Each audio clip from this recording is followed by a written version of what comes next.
Ukraine യുദ്ധം അവസാനിപ്പിക്കാൻ റഷ്യയെ പ്രേരിപ്പിക്കാൻ സഹായിക്കണമെന്ന് പ്രധാനമന്ത്രി നരേന്ദ്രമോദിയോട് അഭ്യർത്ഥിച്ച് യൂറോപ്യൻ നേതാക്കൾ. സംഘർഷത്തിന് സമാധാനപരമായ പരിഹാരത്തിന് ഇന്ത്യയുടെ പിന്തുണയുണ്ടാകുമെന്ന് പ്രധാനമന്ത്രി വ്യക്തമാക്കി. European council president Antonio Costa, European commission president Ursula von der Leyen എന്നിവരാണ് പ്രധാനമന്ത്രിയുമായി ഫോണിൽ സംസാരിച്ചത്. ശനിയാഴ്ച 27 യൂറോപ്യൻ യൂണിയൻ രാജ്യങ്ങളുടെ വിദേശകാര്യ മന്ത്രിമാരുടെ യോഗം കോപ്പൻഹേഗനിൽ നടക്കാനിരിക്കെയാണ് നേതാക്കൾ മോദിയുമായി സംസാരിച്ചത്. യുക്രൈൻ യുദ്ധം റഷ്യ അവസാനിപ്പിച്ച് സമാധാനത്തിന്റെ പാതയിലേക്ക് വരുന്നതിൽ ഇന്ത്യയ്ക്ക് പ്രധാനപ്പെട്ട പങ്ക് നിർവഹിക്കാനുണ്ട്. യുക്രൈൻ യുദ്ധം ആഗോള സുരക്ഷയെ ബാധിക്കുകയും സാമ്പത്തിക സ്ഥിരതയെ ദുർബലപ്പെടുത്തുകയും ചെയ്യുന്നു. അതുവഴി ലോകത്തിനാകെ ഭീഷണിയുയർത്തുന്നു. പ്രധാനമന്ത്രി മോദിയുമായുള്ള ഫോൺ സംഭാഷണത്തിനു ശേഷം Antonio Costa, Ursula von der Leyen എന്നിവർ സമൂഹമാധ്യമത്തിൽ കുറിച്ചു. വിവിധ രാജ്യങ്ങൾക്ക് മേൽ ചുമത്തിയ തീരുവകൾ നിയമവിരുദ്ധമെന്ന അപ്പീൽ കോടതിയുടെ വിധിക്കു പിന്നാലെ സുപ്രീം കോടതിയെ സമീപിച്ച് ട്രംപ് ഭരണകൂടം. തീരുവ പ്രഖ്യാപനങ്ങൾ യുക്രൈനിലെ യുദ്ധം അവസാനിപ്പിക്കാനുള്ള ശ്രമങ്ങളുടെ നിർണായകമായ ഒരു ഭാഗമാണെന്നാണ് ഹർജിയിൽ പറയുന്നത്. റഷ്യയുടെ ഊർജ്ജോൽപ്പന്നങ്ങൾ വാങ്ങിയതിന് ഇന്ത്യക്കെതിരെ രാജ്യാന്തര അടിയന്തര സാമ്പത്തികാധികാര നിയമം IEEPA ഉപയോഗിച്ച് തീരുവ ചുമത്താൻ പ്രസിഡന്റ് അടുത്തിടെ അധികാരം നൽകി. യുദ്ധം തകർത്ത യുക്രൈനിൽ സമാധാനം സ്ഥാപിക്കാനുള്ള ട്രംപിന്റെ ശ്രമങ്ങളുടെ ഒരു നിർണായക ഭാഗമാണിത് എന്നാണ് ഹർജിയിൽ പറയുന്നത്.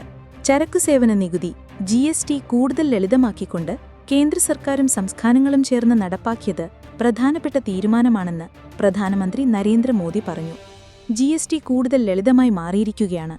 GSTയിൽ 2 നിരക്കുകൾ മാത്രമേ അവശേഷിക്കുന്നുള്ളൂവെന്നും മോദി പറഞ്ഞു.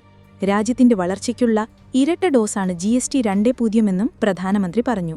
GST പരിഷ്കാരങ്ങൾ നവരാത്രിയുടെ ആദ്യ ദിവസമായ സെപ്റ്റംബർ 22 നടപ്പിലാക്കുമെന്നും അദ്ദേഹം കൂട്ടിച്ചേർത്തു. ദീപാവലിക്കും ഛഠ് പൂജയ്ക്കും മുൻപ് സന്തോഷത്തിന്റെ ഇരട്ടി ധമാക്ക വാഗ്ദാനം ചെയ്യുകയാണ്. ദരിദ്രർ, നവമധ്യവർഗം, മധ്യവർഗ സ്ത്രീകൾ, വിദ്യാർത്ഥികൾ, കർഷകർ, യുവാക്കൾ എന്നിവർക്കാണ് GST പരിഷ്കാരങ്ങൾ പ്രത്യേകിച്ചും ഗുണം ചെയ്യുക. ഇത് തൊഴിലവസരങ്ങളും നിക്ഷേപങ്ങളും വർദ്ധിപ്പിക്കും. ഉപഭോഗത്തിലും വളർച്ചയിലും പുതിയൊരു മുന്നേറ്റമുണ്ടാകും. പൗരന്മാരുടെ ജീവിത നിലവാരം മെച്ചപ്പെടും. GST പരിഷ്കാരങ്ങളിലൂടെ ഇന്ത്യയുടെ ഊർജ്ജസ്വലമായ സമ്പദ്വ്യവസ്ഥയിൽ 5 രത്നങ്ങൾ ചേർത്തിട്ടുണ്ട്.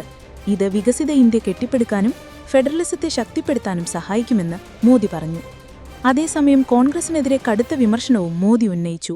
കോൺഗ്രസ് ഭരണകാലത്ത് അവർ നിത്യോപയോഗ സാധനങ്ങൾ, ഭക്ഷണം, മരുന്ന് എന്നിവയ്ക്കുപോലും നികുതി ചുമത്തിയിട്ടുണ്ടെന്നും കോൺഗ്രസ് കുട്ടികളുടെ ടോഫിക്കുപോലും നികുതി ചുമത്തിയെന്നും മോദി പറഞ്ഞു.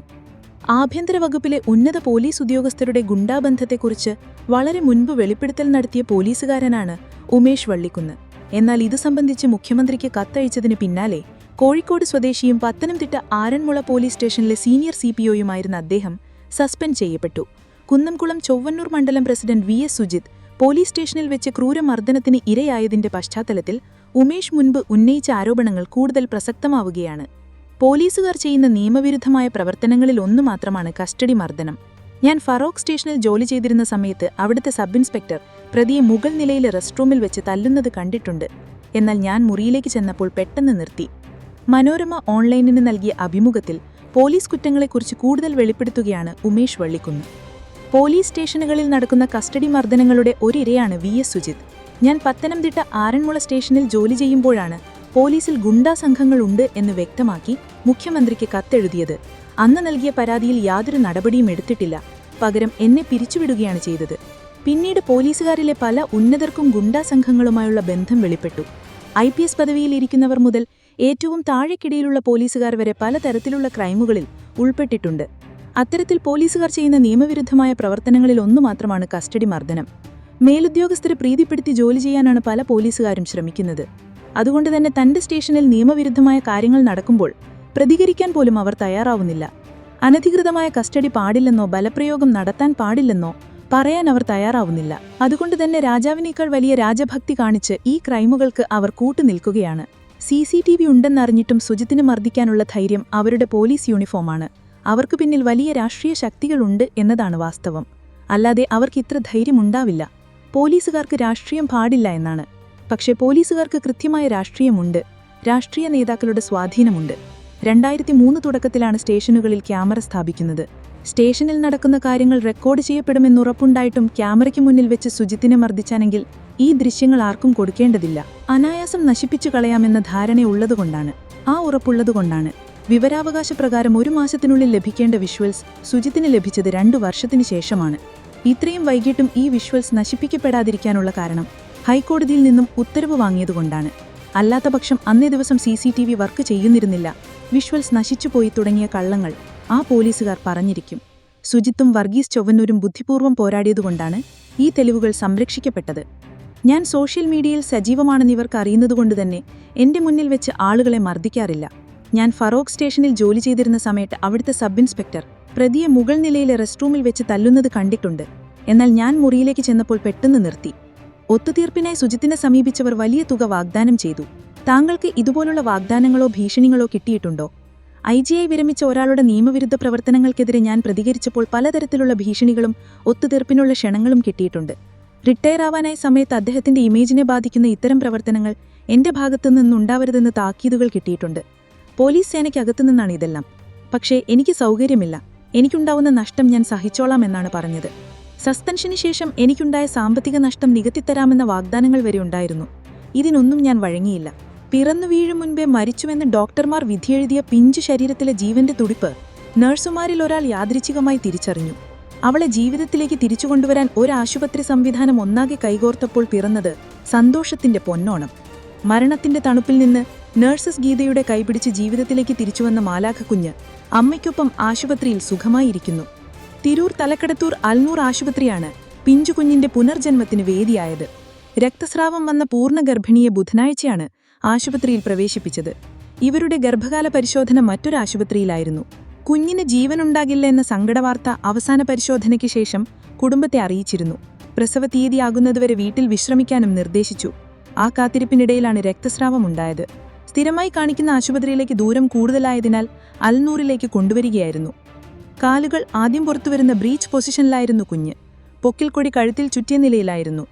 ഗൈനക്കോളജിസ്റ്റ് ഡോക്ടർ അലീഷ ഷാജഹാൻ, ശിശുരോഗ വിദഗ്ധൻ ഡോക്ടർ ഫവാസ് എന്നിവരുടെ മേൽനോട്ടത്തിൽ മെഡിക്കൽ ടീം സാധാരണ പ്രസവം സാധ്യമാക്കി. ഓമനത്തമുള്ള പെൺകുഞ്ഞ്, ദേഹത്താകെ നീലനിറം. കുഞ്ഞിന് ജീവനില്ലെന്ന് നേരത്തെ ഡോക്ടർ അറിയിച്ചിരുന്നതിനാൽ പുറത്തുള്ളവർക്ക് കൈമാറാനായി നഴ്സുമാരെ ഏൽപ്പിച്ചു. കുഞ്ഞിനെ പുതഞ്ഞു കൈമാറാനായി എത്തിയ മുതിർന്ന നഴ്സ് KM ഗീതയ്ക്ക് പൊക്കിൽക്കൊടിയിൽ ജീവന്റെ മെടുപ്പ് അനുഭവപ്പെട്ടു. ഉടൻ CPR നൽകി. കരയാനായി കുഞ്ഞിന്റെ കാലിലടിച്ചു. പല ശ്രമങ്ങൾക്കൊടുവിൽ കുഞ്ഞ് ശ്വാസമെടുത്തു. വിവരമറിയിച്ചപ്പോൾ ഡോക്ടർമാർ ഓടി വന്നു. പിന്നീട് 1.5 മണിക്കൂറോളം നീണ്ടുനിന്ന ശ്രമങ്ങൾക്കൊടുവിൽ കുഞ്ഞ് സാധാരണ നിലയിലായി. തിരൂർ സ്വദേശികളാണ് രക്ഷിതാക്കൾ. തുടർ ചികിത്സകൾക്കായി കോഴിക്കോട് മെഡിക്കൽ കോളേജ് ആശുപത്രിയിലേക്ക് മാറ്റിയിട്ടുണ്ടെന്ന് അൽനൂർ ആശുപത്രി മാനേജർ KT അൻസാർ പറഞ്ഞു. പോലീസ് സ്റ്റേഷനുകളിലെ CCTV സംവിധാനങ്ങൾ പ്രവർത്തനരഹിതമായ വിഷയത്തിൽ സുപ്രീം കോടതി സ്വമേധയാ കേസെടുത്തു. കഴിഞ്ഞ 8 മാസത്തിനിടെ പോലീസ് കസ്റ്റഡിയിൽ 11 പേർ മരിച്ചെന്ന ഒരു പത്ര റിപ്പോർട്ടിന്റെ അടിസ്ഥാനത്തിലാണ് കോടതിയുടെ ഈ നിർണായക ഇടപെടൽ. പോലീസ് സ്റ്റേഷനുകളിലെ CCTVകൾ പ്രവർത്തനരഹിതമാണെന്ന റിപ്പോർട്ടുകൾ പരിഗണിച്ച് സുപ്രീം കോടതി സ്വമേധയാ ഒരു പൊതുതാൽപര്യ ഹർജി ഫയൽ ചെയ്തു. ജസ്റ്റിസുമാരായ വിക്രം മാത്ത്, സന്ദീപ് മേത്ത എന്നിവരടങ്ങിയ ബെഞ്ചാണ് ഈ വിഷയം ഏറ്റെടുത്തത്. കഴിഞ്ഞ 8 മാസത്തിനിടെ പോലീസ് കസ്റ്റഡിയിൽ 11 മരണങ്ങൾ സംഭവിച്ചുവെന്ന ദൈനിക് ഭാസ്കർ പത്രത്തിലെ റിപ്പോർട്ട് ഇതിനാധാരമായി. 2020 രാജ്യത്തെ എല്ലാ പോലീസ് സ്റ്റേഷനുകളിലും നൈറ്റ് വിഷൻ സൗകര്യമുള്ള CCTV ക്യാമറകൾ സ്ഥാപിക്കണമെന്ന് സുപ്രീം കോടതി ഉത്തരവിട്ടിരുന്നു.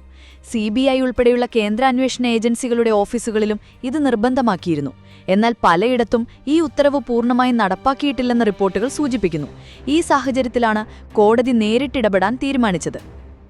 ഈ സുപ്രധാന നീക്കം കുന്നംകുളം പോലീസ് സ്റ്റേഷനിൽ വെച്ച് യൂത്ത് കോൺഗ്രസ് നേതാവായ VS സുജിത്തിനെ പോലീസ് ക്രൂരമായി മർദ്ദിക്കുന്നതിന്റെ CCTV ദൃശ്യങ്ങൾ പുറത്തുവന്ന പശ്ചാത്തലത്തിൽ കൂടിയാണ്. 2023 ഏപ്രിൽ 5 നടന്ന ഈ സംഭവം CCTV ദൃശ്യങ്ങൾ ഉണ്ടായിട്ടും പോലീസ് ഒതുക്കിത്തീർക്കാൻ ശ്രമിച്ചെന്ന ആരോപണങ്ങൾക്ക് വഴിവെച്ചിരുന്നു. ഇത്തരത്തിലുള്ള സംഭവങ്ങൾ ആവർത്തിക്കാതിരിക്കാൻ പോലീസിലെ സുതാര്യത ഉറപ്പാക്കേണ്ടതിന്റെ ആവശ്യകതയാണ് കോടതിയുടെ ഈ നീക്കം ഊന്നിപ്പറയുന്നത്. ചരക്ക് സേവന നികുതി GST സ്ലാബുകൾ 4-ൽ നിന്ന് 2-ആയി കുറയ്ക്കാൻ തീരുമാനിച്ചു. അതോടെ എല്ലാ മരുന്നുകളുടെയും GST 5% കുറയും. നിത്യോപയോഗ സാധനങ്ങളുടെ വിലയും കുറയും. സ്ലാബുകൾ കുറയ്ക്കണമെന്ന നിർദ്ദേശം 56ാമത് GST കൗൺസിൽ യോഗം അംഗീകരിച്ചതായി കേന്ദ്ര ധനമന്ത്രി നിർമ്മല സീതാരാമൻ അറിയിച്ചു. സെപ്റ്റംബർ 22 മുതൽ പ്രാബല്യത്തിൽ വരും. വരുമാനം കുറയുന്നതിനാൽ നഷ്ടപരിഹാരം വേണമെന്ന് കേരളം ആവശ്യപ്പെട്ടു. ഇക്കാര്യം ഹിമാചൽ പ്രദേശ്, കർണാടക, ഝാർഖണ്ഡ്, പഞ്ചാബ്, തമിഴ്നാട്, ജമ്മു കാശ്മീർ, തെലങ്കാന, പശ്ചിമബംഗാൾ സംസ്ഥാനങ്ങളും ഉന്നയിച്ചു. നിലവിലെ 12%, 28% സ്ലാബുകൾ നിർത്തലാക്കാനും 5%, 18% നിരക്കുകൾ തുടരാനുമാണ് തീരുമാനം. 12% GSTയുള്ള ഏകദേശം 99% ഉൽപ്പന്നങ്ങളുടെയും നികുതി 5%-ആയി കുറയും. 28% നികുതിയുള്ള 90% ഉൽപ്പന്നങ്ങളുടെ നികുതി 18%-ആയി മാറും. ആഡംബര ഉൽപ്പന്നങ്ങൾ, ലഹരി വസ്തുക്കൾ, പുകയില ഉൽപ്പന്നങ്ങൾ എന്നിവയ്ക്ക് 40% GST ഏർപ്പെടുത്തും. നികുതി കുറയുന്നതോടെ ആഭ്യന്തര വിപണിയിൽ കൂടുതൽ ഉൽപ്പന്നങ്ങൾ വിറ്റഴിക്കാമെന്നും യുഎസിന്റെ 50% ഇറക്കുമതി തീർവ സൃഷ്ടിക്കുന്ന പ്രതിസന്ധി മറികടക്കാമെന്നും സർക്കാർ കരുതുന്നു. നിലവിൽ 12% നികുതിക്ക് കീഴിലുള്ള ഏകദേശം 99% ഇനങ്ങളും 5%-ലേക്കും 28% നികുതി ചുമത്തുന്ന 90% സാധനങ്ങളും 18% വിഭാഗത്തിലേക്കും മാറും.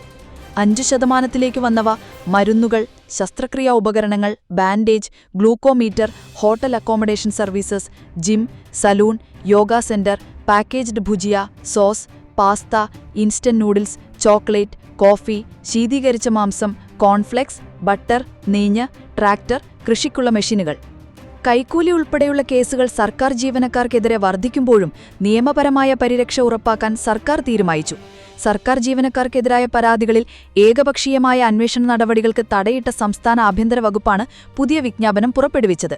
ഏതെങ്കിലും ജീവനക്കാരനെതിരെ പരാതി ലഭിച്ചാൽ അന്വേഷണത്തിന് ഉത്തരവിടുന്നതിന് മുൻപായി ജുഡീഷ്യൽ മജിസ്ട്രേറ്റ് പരാതിയുടെ പകർപ്പ് സഹിതം ബന്ധപ്പെട്ട ജീവനക്കാരനും അദ്ദേഹത്തിന്റെ മേലുദ്യോഗസ്ഥനും നോട്ടീസ് അയക്കണമെന്ന് വിജ്ഞാപനത്തിൽ വ്യക്തമാക്കുന്നു. മേലുദ്യോഗസ്ഥൻ വിയോജിച്ചാൽ കേസെടുക്കാനാകില്ല. തെരഞ്ഞെടുപ്പ് മുന്നിൽ കണ്ട് ജീവനക്കാരെ സ്വാധീനിക്കാനുള്ള സർക്കാരിന്റെ ശ്രമമാണിതെന്ന് ആരോപണം. പുതുതായി നിലവിൽ വന്ന ഭാരതീയ നാഗരിക് സുരക്ഷാ സംഹിതയിലെ വ്യവസ്ഥകൾ നടപ്പിലാക്കുന്നതിന്റെ ഭാഗമായാണ് ഈ നടപടിയെന്നാണ് ആഭ്യന്തര വകുപ്പിന്റെ അഭിപ്രായം. എന്ത് പരാതിയാണെങ്കിലും ജീവനക്കാർക്ക് അവരുടെ ഭാഗം വിശദീകരിക്കാൻ അവസരം നൽകുകയും വ്യാജ പരാതികളിൽ നിന്ന് സംരക്ഷണം നൽകുകയുമാണ് ലക്ഷ്യമെന്നും ആഭ്യന്തര വകുപ്പ് പറയുന്നു. പുതിയ മാർഗനിർദ്ദേശങ്ങൾ പ്രകാരം മജിസ്ട്രേറ്റിന്റെ നോട്ടീസ് ലഭിച്ചാൽ ജീവനക്കാരന്റെ മേലുദ്യോഗസ്ഥൻ പരാതിയെക്കുറിച്ച് അന്വേഷിക്കണം. വാദിയെയും പ്രതിയെയും മേലുദ്യോഗസ്ഥന് കേൾക്കേണ്ടിവരും. എന്നിട്ടാകണം വിശദമായ റിപ്പോർട്ട് സമർപ്പിക്കേണ്ടത്. ആരോപിക്കണേതനായ ജീവനക്കാരനെതിരെ മുൻപ് വകുപ്പുതല നടപടികൾ ഉണ്ടായിരുന്നുവെന്ന കാര്യവും റിപ്പോർട്ടിൽ വ്യക്തമാക്കണം. ഇതോടൊപ്പം പരാതിയിൽ ഉൾപ്പെട്ട ജീവനക്കാരനും മജിസ്ട്രേറ്റിന് നേരിട്ട് വിശദീകരണം നൽകണം. മേലുദ്യോഗസ്ഥന്റെ റിപ്പോർട്ടും ജീവനക്കാരന്റെ വിശദീകരണവും പരിശോധിച്ച ശേഷമായിരിക്കും പരാതിയിൽ തുടരന്വേഷണം വേണോമെന്ന കാര്യത്തിൽ മജിസ്ട്രേറ്റ് അന്തിമ തീരുമാനമെടുക്കുക. റിപ്പോർട്ടും വിശദീകരണവും സമർപ്പിക്കുന്നതിനുള്ള സമയപരിധി മജിസ്ട്രേറ്റിന് നിശ്ചയിക്കാം. ഈ സമയപരിധിക്കുള്ളിൽ ഇവ നൽകുന്നതിൽ ഉദ്യോഗസ്ഥർ വീഴ്ച വരുത്തിയാൽ തുടർ നടപടികളുമായി മുന്നോട്ടു പോകാനും മജിസ്ട്രേറ്റിന് അധികാരമുണ്ടായിരിക്കുമെന്നും ആഭ്യന്തര വകുപ്പ് പുറത്തിറക്കിയ വിജ്ഞാപനത്തിൽ പറയുന്നു. ചുരുക്കത്തിൽ പരാതി ലഭിച്ചാൽ മേലുദ്യോഗസ്ഥൻ അനുകൂല റിപ്പോർട്ട് നൽകിയാൽ പോലീസിന് കേസെടുക്കാനാകില്ല. കഴിഞ്ഞ 3.5 വർഷത്തിനിടെ വിവിധ സർക്കാർ വകുപ്പുകളിലെ 539 ജീവനക്കാരുടെ പേരിലാണ് അഴിമതി കൈക്കൂലി കേസുകൾ വിജിലൻസ് കണ്ടെത്തിയത്. രജിസ്റ്റർ ചെയ്തവയിൽ കൂടുതലും അഴിമതി കേസുകളാണ്. 326 എണ്ണമുണ്ട്. കൈക്കൂലി കേസുകൾ 216 എണ്ണവുമുണ്ട്. തദ്ദേശ സ്വയംഭരണ വകുപ്പ് ഉദ്യോഗസ്ഥരുടെ പേരിലാണ് കൂടുതൽ കേസുകൾ. റവന്യൂ, സഹകരണം, പോലീസ്, ഗതാഗതം എന്നീ വകുപ്പുകളും ഒട്ടും പിന്നിലല്ല. തദ്ദേശ സ്വയംഭരണ വകുപ്പിലെ ഉദ്യോഗസ്ഥരുടെ പേരിൽ മാത്രം രജിസ്റ്റർ ചെയ്തിട്ടുള്ളത് 126 കേസുകളാണ്. റവന്യൂ വകുപ്പിൽ 101 കേസുകളും രജിസ്റ്റർ ചെയ്തു. സഹകരണ വകുപ്പ് ജീവനക്കാരുടെ പേരിൽ 41 കേസുകളും പോലീസ് ഉദ്യോഗസ്ഥരുടെ പേരിൽ 27 കേസുകളും എടുത്തിട്ടുണ്ട്. തിരുവനന്തപുരം ജില്ലയിലാണ് കൂടുതൽ കേസുകൾ രജിസ്റ്റർ ചെയ്തിട്ടുള്ളത്. 74 അഴിമതി കേസുകളും 14 കൈക്കൂലി കേസുകളുമാണ് കണ്ടെത്തിയത്. കോഴിക്കോട് ജില്ലയിൽ 61 കേസുകളും തൃശൂരിൽ 53 കേസുകളും രജിസ്റ്റർ ചെയ്തിട്ടുണ്ട്. ആലപ്പുഴ, കാസർഗോഡ് ജില്ലകളിൽ മാത്രമാണ് കേസുകളുടെ എണ്ണത്തിൽ കുറവുള്ളത്. 2018 മുതൽ 2023 വരെയുള്ള 5 വർഷം സംസ്ഥാനത്ത് 561 ജീവനക്കാരുടെ പേരിലായിരുന്നു അഴിമതി കേസുകൾ വിജിലൻസ് രജിസ്റ്റർ ചെയ്തിരുന്നത്. എന്നാൽ ഈയിടെയായി കേസുകളുടെ എണ്ണത്തിൽ വൻ വർധനയാണുണ്ടായത്. അഴിമതിക്കാരെ സർവീസിൽ നിന്ന് നീക്കം ചെയ്യുന്നതുൾപ്പെടെയുള്ള നടപടികളിലേക്ക് നീങ്ങണമെങ്കിൽ കടമ്പകളേറെയാണ്. ഇത് അഴിമതി തുടരാനുള്ള ധൈര്യമേകുന്നു. കൈക്കൂലി കേസുകളിൽ കെണിയിൽപ്പെടുത്തിയായിരുന്നു ഉദ്യോഗസ്ഥരെ വീഴ്ത്തിയിരുന്നതെങ്കിൽ പണം നേരിട്ട് കൈപ്പറ്റാതെ മറ്റു പല മാർഗങ്ങൾ വഴി കൈക്കൂലി വാങ്ങാൻ വൈദഗ്ധ്യം നേടിയവരുമുണ്ട്. സസ്പെൻഷൻ കാലത്ത് 35% ശമ്പളം തടഞ്ഞുവയ്ക്കുന്നതാണ് ആകെ കിട്ടുന്ന ശിക്ഷ. സസ്പെൻഷൻ ഒഴിവായാൽ മുഴുവൻ ശമ്പളവും ലഭിക്കും. കേസിൽ ശിക്ഷിക്കപ്പെട്ടില്ലെങ്കിൽ തടഞ്ഞുവച്ച ശമ്പളവും ആനുകൂല്യങ്ങളും മുൻകാല പ്രാബല്യത്തോടെ കിട്ടും. ഈ സാഹചര്യത്തിൽ സർക്കാർ ഓഫീസുകളിലെ വിജിലൻസിന്റെ മിന്നൽ പരിശോധനയും കണക്കിൽപ്പെടാത്ത പണം പിടിച്ചെടുക്കലും പ്രഹസനമാവുകയാണ്. ഇത്തരം കേസിൽ വകുപ്പ് മേധാവിക്ക് റിപ്പോർട്ട് അയക്കൽ മാത്രമാണ് വിജിലൻസിന്റെ ചുമതല. യൂത്ത് കോൺഗ്രസ് ചൊവ്വന്നൂർ മണ്ഡലം പ്രസിഡന്റ് സുജിത്തിനെ ക്രൂരമായി മർദ്ദിച്ച പോലീസുകാരെ സർവീസിൽ നിന്നും പുറത്താക്കണമെന്നാവശ്യപ്പെട്ട് പ്രതിപക്ഷ നേതാവ് മുഖ്യമന്ത്രിക്ക് കത്ത് നൽകി. ഇപ്പോഴത്തെ ഡിഐജിയും പ്രതികളെ രക്ഷിക്കുന്ന നിലപാടാണ് സ്വീകരിക്കുന്നതെന്നും കത്തിൽ സതീശൻ ചൂണ്ടിക്കാട്ടി.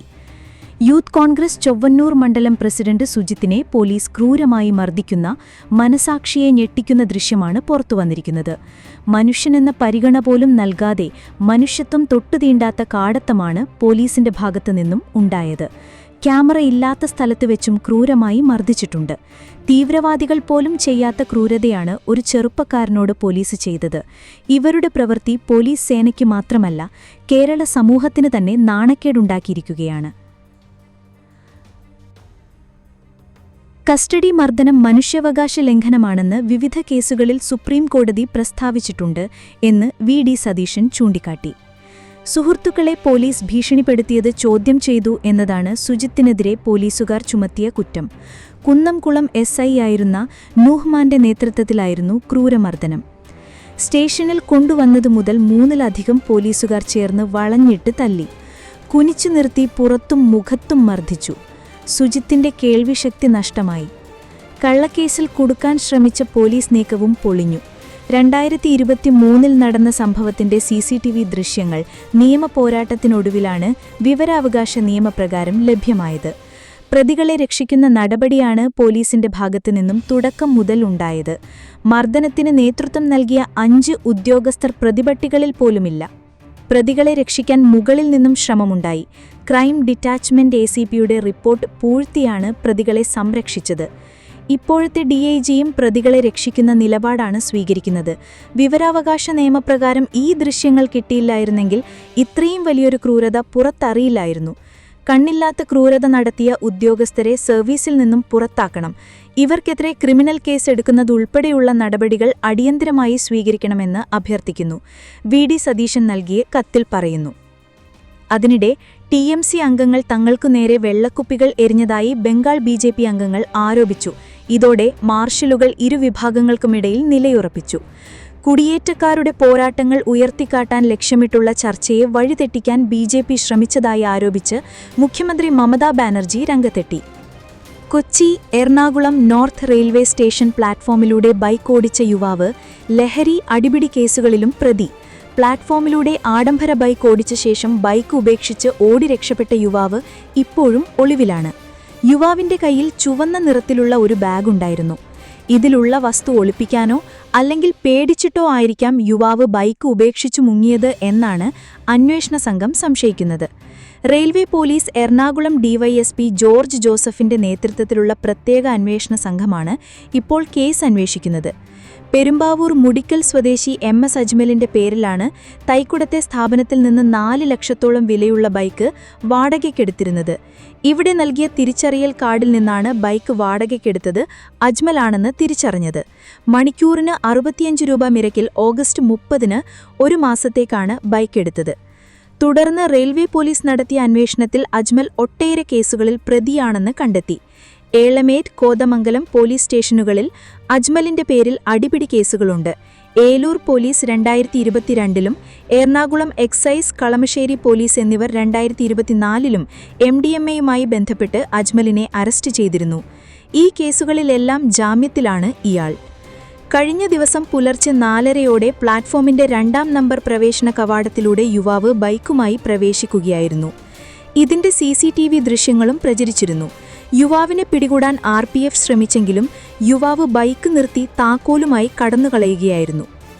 ലഹരി കേസുകളിൽ പ്രതിയാണ് എന്നതുകൊണ്ട് തന്നെ ഒന്നുകിൽ ബൈക്ക് ഓടിച്ചിരുന്ന സമയത്ത് യുവാവ് ലഹരി ഉപയോഗിച്ചിരിക്കാം, അല്ലെങ്കിൽ ബാഗിൽ ലഹരി വസ്തുക്കൾ ഉണ്ടായിരിക്കാം.